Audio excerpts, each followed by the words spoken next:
Bharatiya Janata party के नेता नवनीत राणा को तो आप जानते ही होंगे। उन्होंने अपने एक स्टेटमेंट में कहा है कि औरंगजेब की कब्र महाराष्ट्र में क्यों है, उसे उखाड़कर बाहर फेंक देना चाहिए। संभाजी नगर में जो आज भी औरंगजेब की कब्र है, उसी तरीके से उसे उखाड़ के ये महाराष्ट्र से बाहर कीजिए। तो उन्होंने ऐसा क्यों कहा, यहाँ से दो बातें निकलकर सामने आती है। पहली बात यह है कि औरंगजेब की कब्र महाराष्ट्र में क्यों है, और दूसरी बात नवनीत राणा को हिस्ट्री ठीक से पता नहीं है। तो उन्होंने ये स्टेटमेंट सिर्फ वोटों के लिए और जनता को भड़काने के लिए दिया होगा। आपको तो पता ही है कि नेता लोग ऐसे स्टेटमेंट करते ही रहते हैं। अब आप हिस्ट्री सुन लो। महाराष्ट्र में जो औरंगजेब की कब्र है वो मराठों के पराक्रम की निशानी है। सेतु माधव पगड़ी ये एक ऐतिहासिक शोधकर्ता थे। उन्होंने औरंगजेब और मराठों के बीच 26 साल तक चले संग्राम का वर्णन महाराष्ट्र का महाभारत ऐसे किया है। अब इस महाभारत में मराठों की सबसे बड़ी जीत क्या थी? वो जीत ये थी कि औरंगजेब उन्हें हराकर कभी दिल्ली वापस जा नहीं सका। वो यहीं पर हार के महाराष्ट्र की मिट्टी में ही मर गया। वो यहाँ जीतने आया था पर वो हार कर यहीं पर मर गया। और जो यहाँ उसकी कब्र है वो उसका सबूत है कि औरंगजेब जीतकर कभी दिल्ली जा नहीं सका। तो अगर उसकी कब्र यहाँ से उखाड़कर फेंक दी जाए तो क्या होगा, ये हम बाद में देख लेंगे।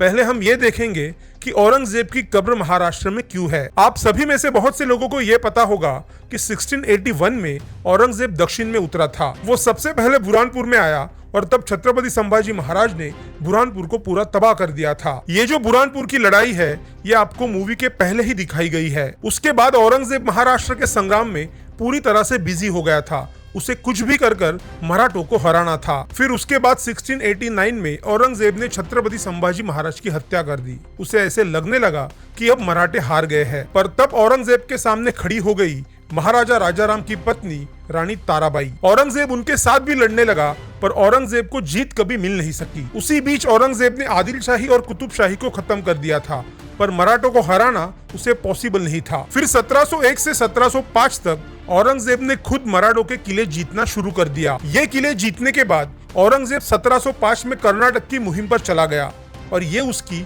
1705 की आखिरी मुहिम थी। जब औरंगजेब कर्नाटक की मुहिम पर था तब मराठों ने उसके जीते हुए आधे से ज्यादा किले वापस जीत लिए, वो भी कुछ ही महीनों में। आखिर फरवरी 1706 में औरंगजेब थक गया और वो अहमदनगर आ गया। अहमदनगर मतलब आज का अहिल्यानगर। अब औरंगजेब ने कहा कि ये लड़ाई बस हो गई, अब ये अहमदनगर मेरी लाइफ का आखिरी पड़ाव है। मनुची नाम का एक इतिहासकार था जो औरंगजेब के दरबार में भी था। उसने ऐसे लिखा है कि औरंगजेब को मराठों के साथ युद्ध शुरू करने का पछतावा था। उसके कान पर ऐसी खबरें आ रही थी कि मराठे दिल्ली तक पहुंच गए हैं, पर यह सारी अफवाहें थी। पर इन्हीं अफवाहों की वजह से औरंगजेब बहुत चिंता में था। मनुची जिसने ये लिखा है वो आखिरी वक्त तक औरंगजेब के साथ में ही था। भले मराठे इस समय दिल्ली तक नहीं पहुंचे थे पर वो गुजरात, मावल, ओडिशा यहाँ तक पहुंच चुके थे। औरंगजेब को दिल्ली जाने की इच्छा 1700 साल जब शुरू हुआ तब से ही थी। जब 3 मार्च 1700 में राजाराम महाराज की मृत्यु हो गई तब औरंगजेब को ऐसे लगा कि अब मराठे खत्म हो गए हैं। वो खुद को आलमगीर घोषित करके दिल्ली जाने ही वाला था, पर मराठों ने अब तक हार नहीं मानी थी। तो औरंगजेब ने सोचा कि मराठों को पूरी तरह खत्म करके ही वो दिल्ली चला जाएगा। पर 1706 तक औरंगजेब की हालत बहुत खराब हो गई थी।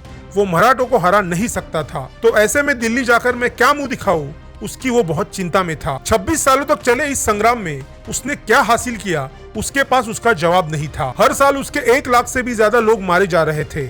उसके साथ जो जानवर थे वो भी लाखों की संख्या में मर रहे थे। तो ऐसे में दिल्ली जाकर मैं क्या जवाब दूं, इसी की सोच में औरंगजेब था। जैसे मनुची ने लिखा है उसे बेहद पछतावा था ये संग्राम शुरू करने का। इसलिए उसने इस सब से बचने के लिए एक बीच का रास्ता निकाला। मोहम्मद तुगलक के समय यानी 350 साल पहले ख्वाजा सैयद जैनुद्दीन सिराजी नाम के एक सूफी संत दौलताबाद आए थे। अभी जो उनकी समाधि औरंगजेब के नजदीक खुलताबाद में है। औरंगजेब ने ऐसी इच्छा जताई कि मेरे मरने के बाद मेरी कब्र मेरे गुरु के पास हो, यानी हजरत ख्वाजा जैनुद्दीन सिराजी के पास। फिर 1706 से 1707 तक औरंगजेब अहमदनगर में ही बैठा रहा। उसने पूरे साल वहां पर कुछ नहीं किया, वहां पर वो बस बैठा रहा और वो दिल्ली भी नहीं जा सका। वो बस अपने ईगो की वजह से मराठों से हार नहीं मान रहा था। पर वो हार माने या ना माने इससे मराठों को कुछ फर्क नहीं पड़ रहा था, क्योंकि मराठों ने उस समय पूरा मध्य भारत जीत लिया था। आखिर 20 फरवरी 1707 में औरंगजेब की अहमदनगर के भिंगार गांव में मृत्यु हो गई। उसके बाद उसके शरीर को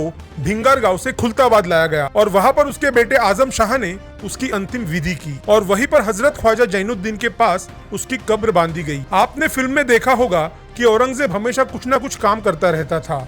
तो वो टोपियां बनाता था। उन्हीं टोपियों को बेचकर औरंगजेब ने 14 रुपए 75 पैसे कमाए थे और उसी पैसों से उसकी कब्र का काम किया गया। औरंगजेब ने पहले ही बता दिया था कि ये पैसा मेरी कब्र बांधने में खर्च होगा। अब जो आप उसके कब्र के आसपास जो काम देख रहे हो वो पिछले 100 सालों में हुआ है। उसने जो अपनी कब्र बनवाई थी वो बहुत ही साधारण थी, सिर्फ 4 दीवारें थी और ऊपर छत भी नहीं थी। अब बात करते हैं कि औरंगजेब की कब्र महाराष्ट्र से उखाड़नी चाहिए या नहीं। ये करने से पहले ये बात जरूर सोचनी चाहिए कि औरंगजेब ने अपने लाइफ के 40 साल महाराष्ट्र में बिताए थे। महाराष्ट्र को जीतने के लिए उसने अपनी पूरी ताकत लगा दी थी और मराठों को हराने के लिए उसने जी जान से कोशिश की थी, पर वो ऐसे कर नहीं सका। जिस महाराष्ट्र को वो जीतने आया था वो यहीं पर हार कर मर गया। आज हम ये अभिमान से कह सकते हैं कि औरंगजेब हमें हराने आया था पर वो खुद यहीं पर मर गया और हमने यहाँ उसे जगह भी दी है। अगर औरंगजेब दिल्ली पहुंच जाता तो क्या हमारे पास ये सबूत होता कि औरंगजेब यहाँ पर आया और यहीं पर हार गया? तो ये औरंगजेब की समाधि जो है